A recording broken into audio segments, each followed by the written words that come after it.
Hello friends, Bengal job study সংবাদ চ্যানেলে আপনাদের সকলকে জানাই স্বাগতম। আজ এক্ষুনি মাত্র বা খবর অনুসারে রাজ্য কেন্দ্র সরকারের তরফ থেকে উঠে এলো আজকের বাছাই করা বিশেষ গুরুত্বপূর্ণ সংবাদ, যা প্রত্যেকের জানা একান্তই গুরুত্বপূর্ণ। এইমাত্র সব থেকে বড় খবর সামনে উঠে আসছে। গোটা বাংলা যখন হুলুস তুলুস, লক্ষ্মীর ভাণ্ডার, দুয়ারে সরকার, অন্নপূর্ণা ভাণ্ডার, একের পর এক প্রকল্প নিয়ে আবারও বাজিমাত করছেন বাংলার মুখ্যমন্ত্রী মমতা বন্দ্যোপাধ্যায়।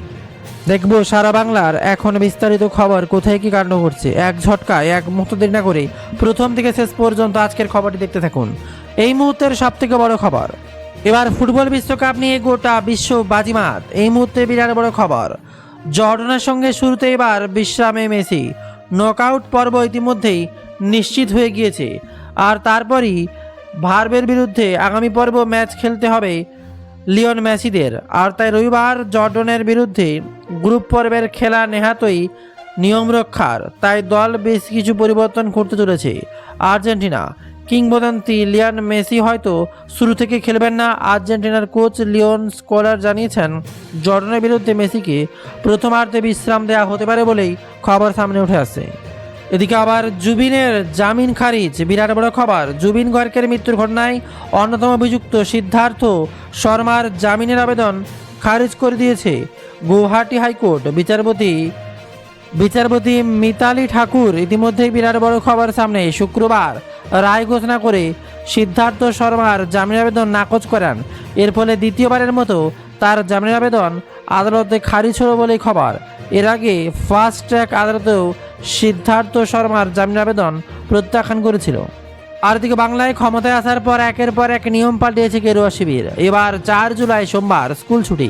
আগামী 6 জুলাই শ্যামাপ্রসাদ মুখোপাধ্যায়ের জন্মদিন উপলক্ষে পশ্চিমবঙ্গের সরকারি ছুটি ঘোষণা করেছে রাজ্য সরকার। সেদিন বন্ধ থাকবে আর রাজ্যের সমস্ত স্কুল। ইতিমধ্যেই সব বিদ্যালয় ও সংক্রান্ত নির্দেশিকা পৌঁছে গিয়েছে। আগামী 15 দিন স্কুলগুলোতে আলোচনা সভা প্রসঙ্গ, প্রতিযোগিতা, বিতর্ক সভা, শ্যামাপ্রসাদের লেখা এবং তার বক্তব্য পাঠ, তার আবেদন নিয়ে একের পর এক অনুষ্ঠান আয়োজিত হবে বলেই তাতে উল্লেখ রয়েছে বলেই খবর সামনে। ভারতীয় জনতা পার্টির অ্যাক্টিভিস্ট এবং এলাকার খুব নন সোশ্যাল ওয়ার্কার, তাকে সহ একাধিক ব্যক্তিকে অত্যন্ত নিষ্ঠুরভাবে এবং প্রাণঘাতী অস্ত্র দিয়ে আঘাত করা, প্রায় 4-5 জনকে গুরুতর আহত অবস্থায় কলকাতায় প্রথমে প্রাইভেট হসপিটালে, পরে এসএসকেএমে তারা এখনও আছেন। গতকাল তাদের ওটি হয়েছে। রাজ্য সরকারের বিশেষ নজরদারিতে তাদের চিকিৎসা হচ্ছে। আর প্রশান্তকে বাঁচানো যায়নি, লস অফ লাইফ হয়েছে। আমি প্রথম দিন থেকে এই বিষয়টা নজর রেখেছিলাম। জেলার পুলিশ সুপারের সঙ্গে, ডিজিপির সঙ্গে আমার কথা হয়েছিল। পরে আমি হোম সেক্রেটারিকে নির্দেশ দিয়েছিলাম মামলাটা যাতে সিআইডি নেয়। সিআইডি মামলাটা নিয়েছে 21 তারিখে। আজকে আমি ওনার বাড়িতে এসেছিলাম সহানুভূতি, সমবেদনা এবং এই দুঃখজনক ভিন্ন ঘটনার প্রতিবাদ করতে। বাড়ির লোকেদের সঙ্গে আমার কথা হয়েছে। হাজার হাজার গ্রামবাসীরা প্রশান্ত দে একটি পরোপকারী, এলাকার মানুষের ভালো মন্দ যুক্ত ছিলেন, সব কথা বলেছেন। আমি এখানে সিআইডি এবং আমাদের এই জোনের যিনি আইজি আছেন তিনি ছিলেন, এবং ডিআইজি, এসপি, জেলা শাসক সবাই ছিলেন। আমাদের হাওড়া জেলার 3 এমএলএ আমার সঙ্গে ছিলেন, যারা আমাদের পার্টির এমএলএ, বিজেপির এমএলএ, আমার কলিগ, তারা ছিলেন। আমি পুরো বিষয়টা রিভিউ করেছি। আমাকে পুলিশ সিআইডি অ্যাডমিনিস্ট্রেশন, পুলিশ অ্যাডমিনিস্ট্রেশনের পক্ষ থেকে বলা হয়েছে মোট 51 জনের নামে এফআইআর হয়েছে, 10 জন এখন অব্দি অ্যারেস্ট হয়েছে। আমি তাদেরকে নির্দেশ দিয়েছি বাকি 41 জন যেখানেই থাকুক, পাতালের ভিতরে থাকলেও ঘুরে বের করে অ্যারেস্ট করতে হবে। দ্বিতীয়ত হচ্ছে জেলা শাসক মহোদয়কে ধন্যবাদ জানাই। প্রথমেই তিনি 4 লক্ষ টাকা ডিজাস্টার যে ফান্ড আছে জেলার, সেখান থেকে পরিবারকে দিয়েছিলেন। আবারও বলি, অর্থ দিয়ে মৃত্যুর ক্ষতিপূরণ হয় না। যে পরিবারের পাশে দাঁড়ানো কর্তব্য, যে কোনো সরকারের কর্তব্য। আজকে আমি সিএম রিলিফ ফান্ড থেকে আরও 5 লাখ টাকা দিলাম, এবং ওনার যে মেয়ে রয়েছে, বড় মেয়ে 22 বছর বয়স, তাকে আমরা একটি জব দিলাম আমাদের বিডিও অফিসে নিয়ম মেনে, কারণ সরকারি চাকরি স্থায়ী চাকরি পরীক্ষা দিয়ে হয়। এখানে একটি কন্ট্রাকচুয়াল জব তার বাড়ির কাছে বিডিও অফিসে দেওয়া হয়েছে।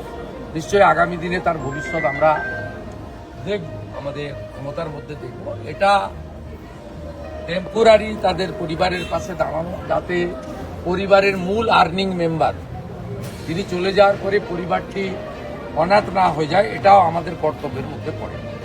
ওর বৃদ্ধ বাবা মাকে যাতে ওল্ড এজ পেনশন এবং অন্যান্য যে ওয়েলফেয়ার মেজার্স আছে, জেলা শাসক মহোদয়কে আমি বলেছি, তিনি এটা করে দেখবেন।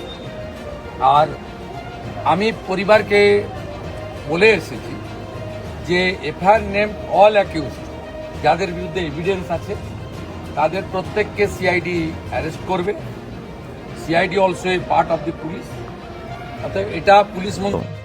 আর শুধু এতেই থেমে যায়নি, এই মুহূর্তে আরও কিছু খবর। চলন্ত গাড়িতে চুরি, তৃণমূলের উপরে হামলা আর বিস্ফোরক মৃত্যু যুবকের। আর এমনই সময় আরও এক খবর সামনে। সিভিল ডিফেন্স ট্রেনিং, আর রাজ্যের 80,000 সিভিল ডিফেন্স কর্মীকে আধুনিক প্রশিক্ষণ দেবে এনডিআরএফ। বিরাট খবর সামনে উঠে আসতে তোলপাড়। সিভিক ডিফেন্সের কর্মীদের প্রশিক্ষণ চায় রাজ্য। আর রাজ্যের প্রায় 80,000 সিভিক ডিফেন্স কর্মীদের প্রশিক্ষণ দেবে এনডিআরএফ। তাড়াতাড়ি ঘটনার পরে পর্যবেক্ষক বিপর্যয় মোকাবেলা দপ্তর। তবে কুণাল ঘোষ ছেড়ে কথা বলছেন না, স্পষ্টভাবে জানিয়ে দিয়েছিলেন তিনি একাই লড়বেন, কেউ পাশে না থাকলেও। আর এই আশ্বাস তাকে কতটা পজিটিভ এনে দিয়েছে ভাবা যায় না। সত্যের জয় হবে, আমরা বেঈমান নই, বারে বারে আক্রমণ চালাচ্ছেন। আর এমনই সময় এবার সঠিকভাবে শ্রদ্ধা জানানো হবে শহীদদের। দুটো 21শে জুলাই হবে তৃণমূলের। এবার উঠছে প্রশ্ন, কারণ দুটো গোষ্ঠী। এর আগে দুই তৃণমূলের মধ্যে দড়ি টানার অত্যন্ত ছিল, এবার তৃণমূলের প্রতীকী দ্বন্দ্ব থেকে রয়েছে। বড় গণ্ডগোল নিজের অন্দরের হয়েছে বলেই খবর সামনে। 21শে জুলাই নিয়েও দড়ি টানাটানি তৃণমূলের। কালীঘাটে তৃণমূলের পরিবার কলকাতা পুলিশকে চিঠি দেবে দেবব্রত বন্দ্যোপাধ্যায় তৃণমূলও। সেই কারণে ঋতব্রত মডেলের তৃণমূলপন্থী কাউন্সিলরদের এবার 21শে জুলাইয়ের জন্য প্রস্তুতি তৈরির নির্দেশ দেওয়া হয়েছে। জানা যাচ্ছে ভিক্টোরিয়া হাউসের কাছেই 21শে জুলাই হবে। কলকাতা পুলিশের কাছে অনুমতি চেয়ে কাগজপত্র ইতিমধ্যে জমা দেওয়া হয়েছে বলেই খবর সামনে। আর এমনই সময় আবারও ফর্মে হুমায়ুন কবির। আমি ময়দানে নামলে বিজেপি পতাকা নেওয়ার লোক থাকবে না, হুঁশিয়ারি এবার হুমায়ুন কবিরের। বিরাট খবর সামনে উঠে আসতে তোলপাড়। আবারও হুমায়ুন কবির বিজেপিকে হুঁশিয়ারি। ভরতপুরের ভোটে হেরেও লাফাচ্ছে বিজেপি। মুখ্যমন্ত্রীকে বলছি, ভোটে জিতেছেন ভালো কথা, কিন্তু মুর্শিদাবাদে কম আস্পালন করতে বলুন। আমি ময়দানে নামলে কিন্তু বিজেপির পতাকা নেওয়ার লোক থাকবে না, আমাদের বহুবার জেল খাটা আছে। রেজিনগরের সভা থেকে বিজেপিকে বেলাগাম হুঁশিয়ারি হুমায়ুন কবির। বিরাট খবর সামনে উঠে আসে। স্পষ্ট বার্তায় কি বলেন এবার হুমায়ুন কবির, দেখলে আপনিও চমকে যাবেন। এবার হুমায়ুন কবির বলেন, এবার বিজেপিকে হুঁশিয়ারি। ভরতপুরে ভোটে হেরেও লাফাচ্ছে বিজেপি। মুখ্যমন্ত্রীকে বলছি, ভোটে জিতেছেন ভালো কথা, কিন্তু মুর্শিদাবাদে কম আস্পালন করুন, না হলে আমি ময়দানে নামলে বিজেপির পতাকা দেওয়ার লোক থাকবে না। বিরাট বার্তা সামনে আসছে। আরও এক খবর, ফের নোটবন্দি। 30শে জুনের পর বন্ধ হতে পারে পুরনো 10 টাকা, 20 টাকা, 50 টাকা, 100 টাকা নোট। কি বললো এবার ব্যাংক? এটা সম্পূর্ণ ফেক নিউজ। এ ধরনের কোনো খবর বিশ্বাস করবেন না।